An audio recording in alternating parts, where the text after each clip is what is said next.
Partout où vous nous suivez, nous vous disons bonjour et bienvenue à suivre ces actualités. La ville stratégique d'Ouvira, chef-lieu provisoire du site Kivu depuis la chute des Bukavu en février dernier, est tombée ce mercredi aux mains de rebelles de l'Alliance Fleuve Congo AFC-M23 sans résistance majeure. Les combats du M23 ont commencé à pénétrer la ville peu avant midi ce mercredi, profitant du retrait précipité des forces armées de la RDC, FARDC et de leurs alliés burundais et Wazalendo.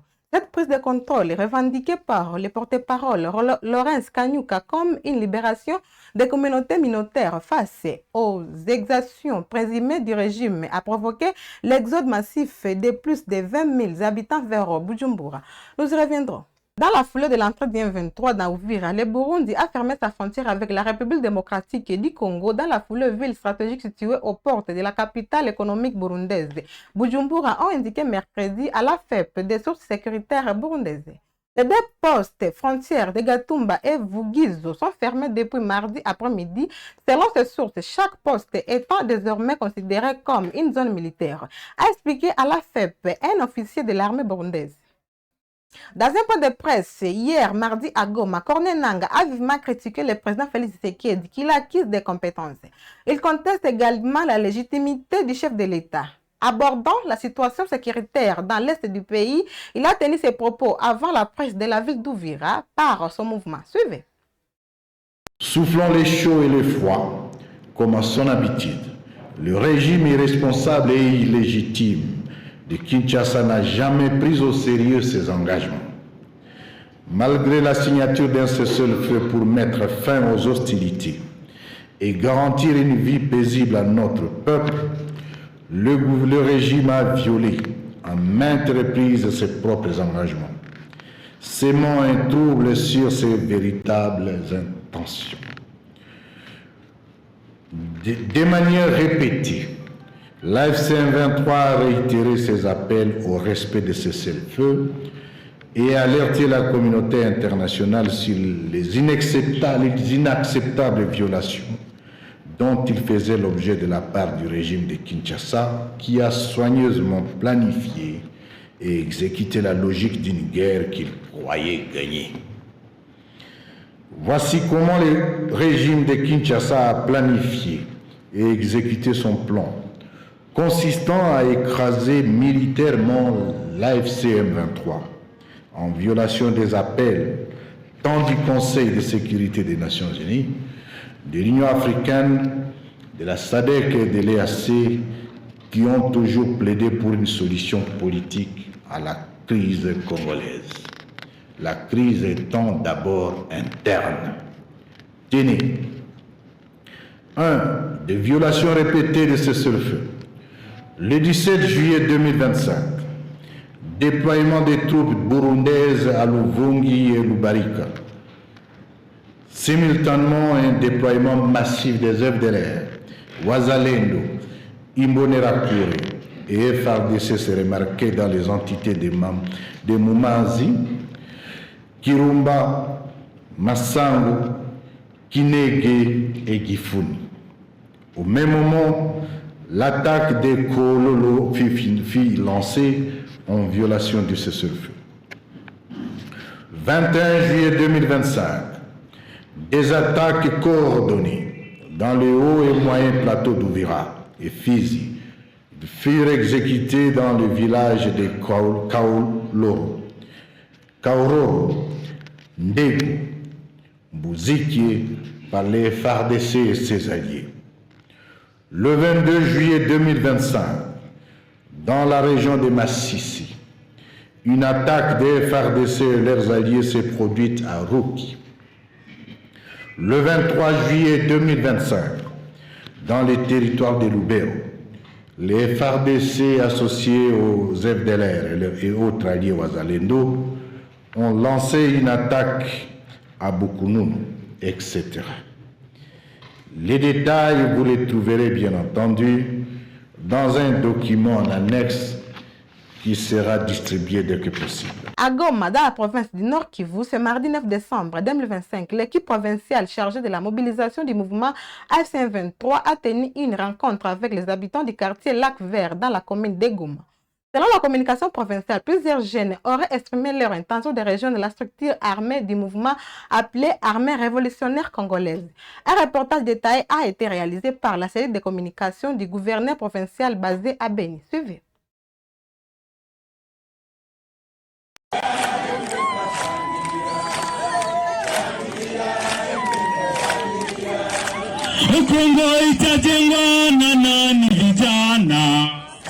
Mobilisation, recrutement et échange avec la population du quartier Lac-Vert à Goma.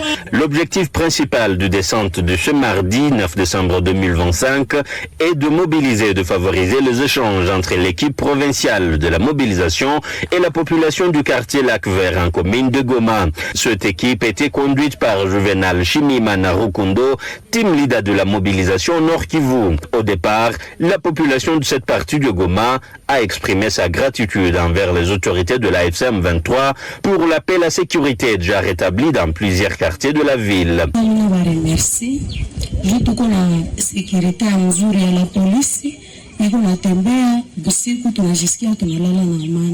Tunashukuru sana kabisa, vraiment vyote vyenye mlitenda ni vya kutusaidia sana.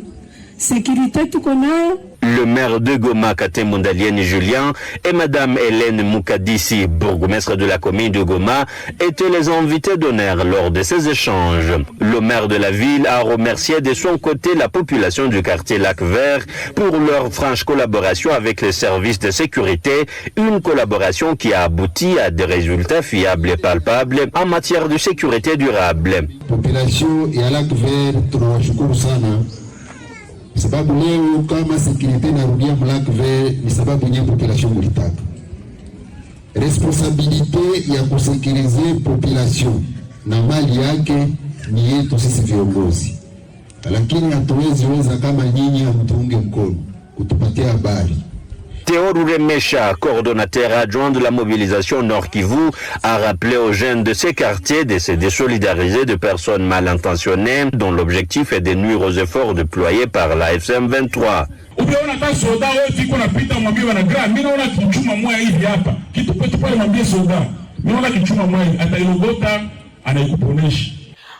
Le même jour, à Beni, chef-lieu provisoire de la province du Nord Kivu, a abrité un forum consacré à la redevabilité et au financement des projets provinciaux.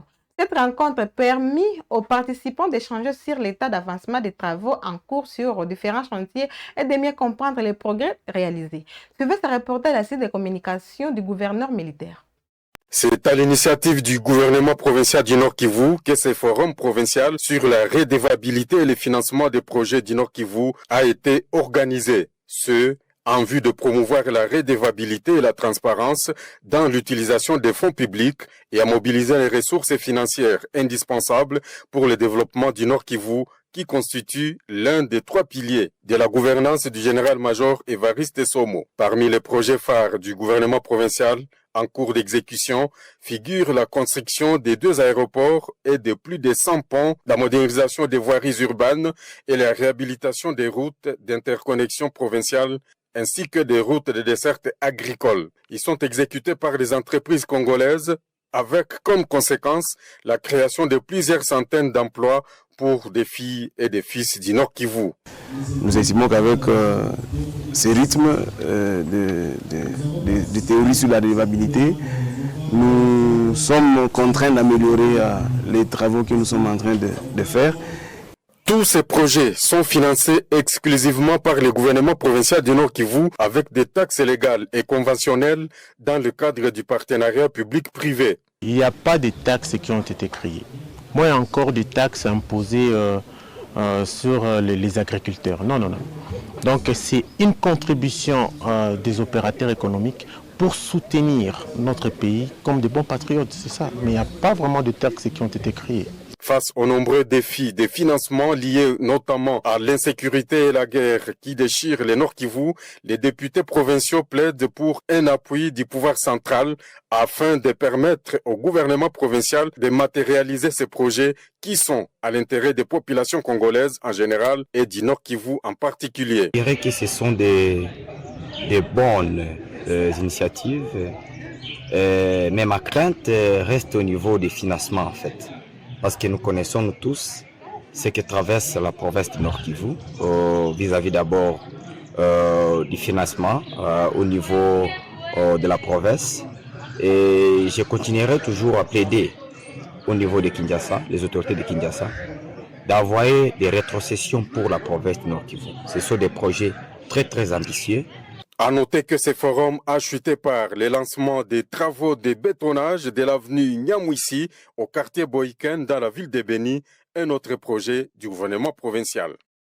Clôturons des actualités au Tanganyika, un important séminaire a réuni pendant plusieurs jours l'Assemblée provinciale et le gouvernement provincial avec l'appui du Sénarec. Selon le gouverneur, cette rencontre a permis d'approfondir la réflexion commune et de renforcer la cohésion entre les institutions provinciales. Reportage.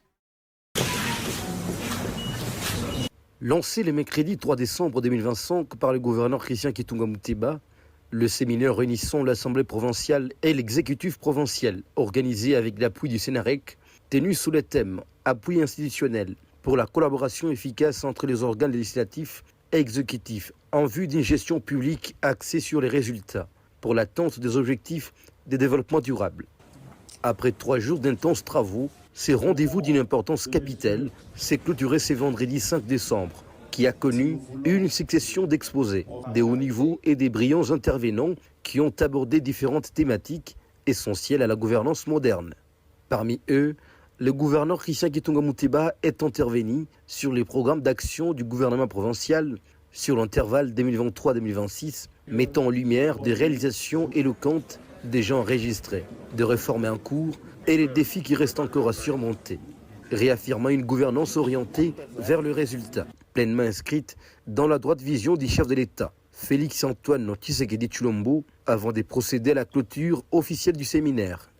Nous avons réfléchi ensemble, nous avons travaillé ensemble. Désormais, nous devons avancer ensemble. Le Tanganyika ne se développera jamais dans la division, mais dans la cohésion.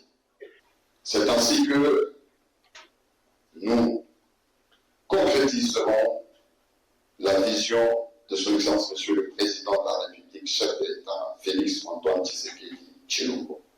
Le président du bureau de l'Assemblée provinciale, Dr Cyril Kimpouawel, tient à la stabilité des institutions et à la synergie des forces pour l'intérêt de la population du Tanganyika. L'échec du gouvernement provincial, c'est l'échec de l'Assemblée provinciale. Je voudrais, et vice-versa, l'échec de l'Assemblée provinciale, c'est l'échec du gouvernement provincial. Je voudrais ici insister sur le fait de ne pas revenir aux erreurs du passé, où notre Assemblée provinciale a été renouvelée à 80%. Les participants, dont les députés provinciaux et membres du gouvernement provincial, qui ont accordé un intérêt particulier à ces assises, ont procédé à la signature de l'acte d'engagement, reconnaissant que les enseignements tirés de ces travaux rapprocheront davantage les deux institutions pour un travail conjoint au bénéfice exclusif de la population du Tanganyika. Ce séminaire est la plus belle initiative qui nous soit arrivée en province, nous en tant que Assemblée provinciale du Tanganyika. C'est même l'oxygène du développement au niveau de la province, notre collaboration, notre bonne collaboration. Je l'espère pour que les Tanganyika soient meilleurs et forts demain, à la hauteur du capital mondial du lithium. Donc nous espérons vraiment que cette cohésion puisse être à la veille et au réveil de sa population afin que nous puissions réussir à bâtir un Tanganyika plus beau qu'avant. C'est par ici que nous clôturons cette actualité. N'oubliez pas de vous abonner, de cliquer sur la cloche et les notifications pour ne rien manquer sur Web Info Télévision. Portez-vous bien.